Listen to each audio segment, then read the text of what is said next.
নতুন সময়ে যাচ্ছে কম্পাস। সত্যি কি তাই?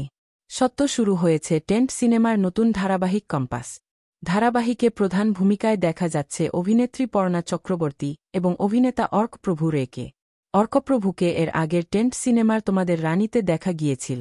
একই স্লোটে থেকে তোমাদের রানী সর্বোচ্চ 7+ টিআরপি দিয়েছিল। তোমাদের রানীর পর তাকে 2 শালিকে দেখা গিয়েছিল। সেটিও তুমুল জনপ্রিয়তা পায়। তবে কম্পাস ধারাবাহিকটি তেমন জনপ্রিয়তা পায়নি। শুরু হওয়ার 3 সপ্তাহ টিআরপি পাবলিশড হলেও টিআরপি যেন এক জায়গায় দাঁড়িয়ে আছে, মানে 2.9 টিআরপিতে দাঁড়িয়ে আছে। এপিসোড এত জমজমাট হলেও কোনোভাবেই টিআরপিতে এগিয়ে আসতে পারছে না। তাই টেলিপাড়ায় গুঞ্জন উঠেছে, এবার নাকি নতুন সময় যাবে কম্পাস। কেননা টিআরপি এক জায়গায় দাঁড়িয়ে থাকলে খুব তাড়াতাড়ি কম্পাসকে নতুন সময়ে দেওয়া হবে এবং ওই স্লটে দেওয়া হবে নতুন ধারাবাহিক।